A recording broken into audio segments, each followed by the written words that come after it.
Hello everyone, happy First Chapter Friday. By popular demand, everyone really wanted this book. I give you Front Desk by Kelly Yang. I have both the hardcover, or rather the print versions, and the ebooks in our library that you can choose from for the whole collection. There are 3 books right now. All right, here we begin. Chapter 1.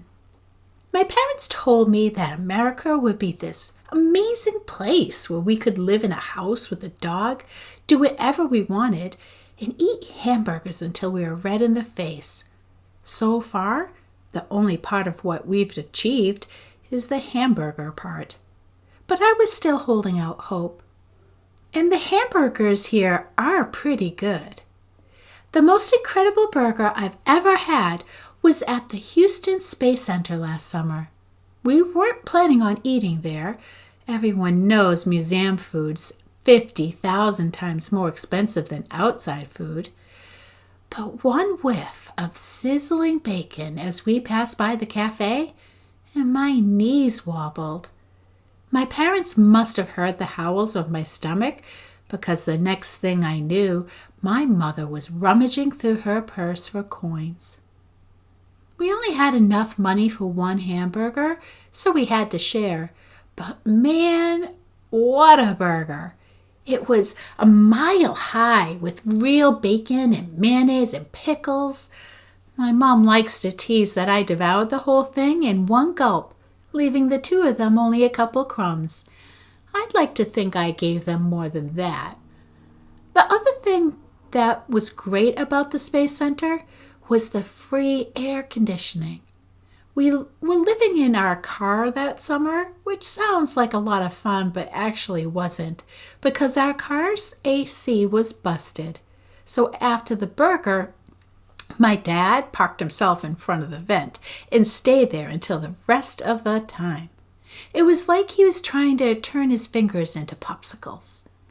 My mom and I bounced from exhibit to exhibit instead.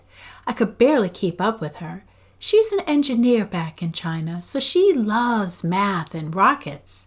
She oohed and ahed over this module and that module. I wish my cousin Shen could have been there. He loves rockets too. When we got to the photo booth, my mom's face lit up.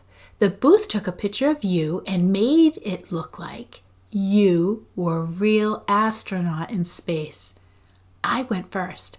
I put my head where the cardboard cutout was and smiled when the guy said, "Geez."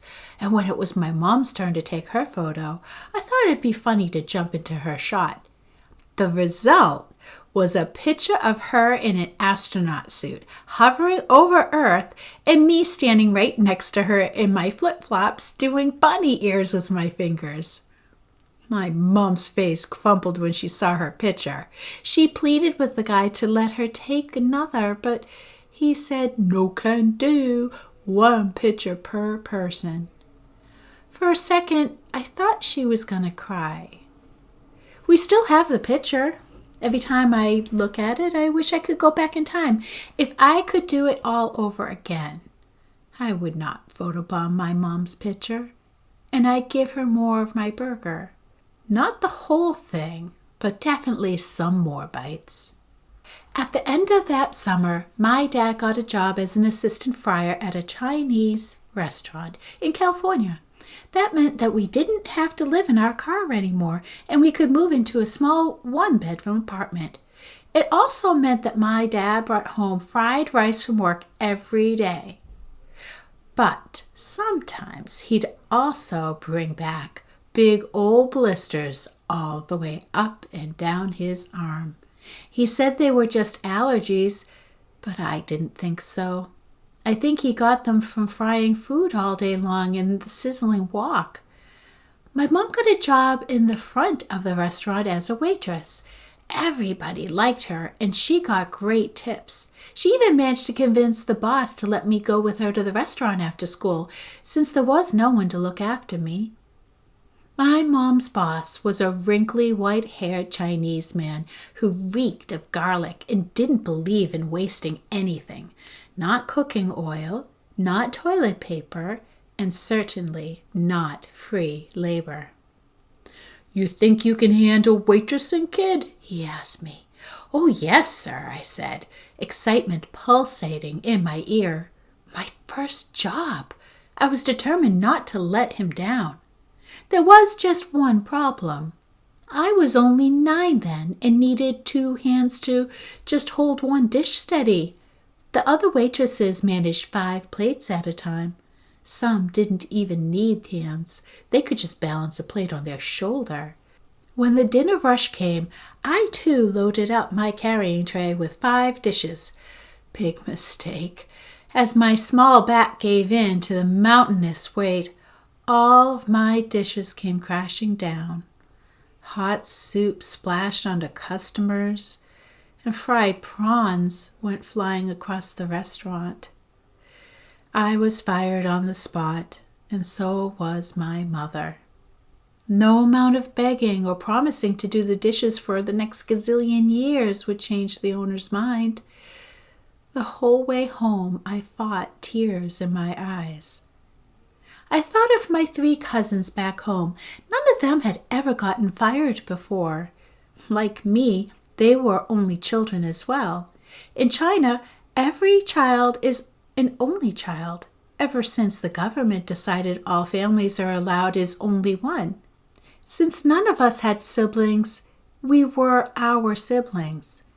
Leaving them was the hardest part about leaving China. I didn't want my mom to see me cry in the car, but eventually that night, she heard me. She came into my room and sat on my bed. "Hey, it's okay," she said in Chinese, hugging me tight. "It's not your fault." She wiped a tear from my cheek. Through the thin walls, I could hear the sounds of husbands and wives bickering and babies wailing from the neighboring apartments, each one as cramped as ours. "Mom," I asked her, "why did we come here? And why did we come to America?" I repeated. My mother looked away and didn't say anything for a long time. A plane flew overhead, and the picture frames on the wall shook. She looked into my eyes. "Because it's freer here," she said, which didn't make any sense. Nothing was free in America. Everything was so expensive. "But Mom, one day you'll understand," she said, kissing the top of my head. "Now go to sleep." I drifted to sleep, thinking about my cousins and missing them and hoping they were missing me back. After my mother got fired from the restaurant, she got very serious about job hunting. She called it getting back on her horse. It was 1993, and she bought every Chinese newspaper that she could find. She pored over the job section with a magnifying glass, like a scientist. That's when she came across an unusual listing. A man named Michael Yao had put an ad out in the Chinese newspaper looking for an experienced motel manager. The ad said that he owned a little motel in Anaheim, California, and he was looking for someone to run the place. The job came with free boarding, too. My mother jumped up and grabbed the phone. Our rent then cost almost all of my dad's salary. And who said things in America were free? To her surprise, Mr. Yao was equally enthusiastic. He didn't seem to mind that my parents weren't experienced and really liked the fact that they were a couple.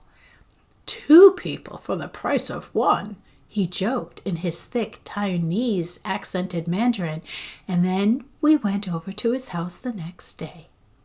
My parents smiled nervously while I tried to stay as still as I could and not screw it up for them like I'd screwed up my mother's restaurant job. We were sitting in the living room of Mr. Yao's house, or rather his mansion. I made myself look at the floor and not stare at the top of Mr. Yao's head, which was shiny under the light, like it had been painted in egg white. The door opened and a boy about my age walked in. He had on a t-shirt that said, "I don't give A," and then underneath a picture of a rat and a donkey. I raised my eyebrow. Jason, Mr. Yao said to the boy. Say hello. Hi, Jason muttered. My parents smiled at Jason. What grade are you in? They asked him in Chinese. Jason replied in English. I'm going into 5th grade. Ah, same as Mia, my mother said. She smiled at Mr. Yao. Your son's English is so good. She turned to me. Hear that, Mia? No accent. My cheeks burned. I felt my tongue in my mouth like a limp lizard. Of course he speaks good English. He was born here, Mr. Yao said. He speaks native English. Native. I mouthed the word. I wondered if I worked really hard, would I also be able to speak native English one day? Or was that something completely off limits for me? I looked over at my mom, who was shaking her head. Jason disappeared off into his room, and Mr. Yao asked my parents if they had any more questions. Just to make sure we can live in the motel for free? My mom asked. Yes, Mr. Yao said. And what about... My mom struggled to get the words out. She shook her head, embarrassed to say it. Will we get paid? Oh, right, payment, Mr. Yao said, like it hadn't dawned on him at all. How's $5 a customer? I glanced at my mom. I could tell that she was doing the math in her head because she always got this dreamy smile on her face. 30 rooms at $5 a room? That's $150 a night, my mom said, her eyes widening. She looked at my dad. That's a lot of money. When can you start? Mr. Yao asked. Tomorrow, my mom and dad blurted out at the exact same time. Mr. Yao laughed. As my parents got up to shake his hands, Mr. Yao muttered, I have to warn you, it's not the nicest motel in the world.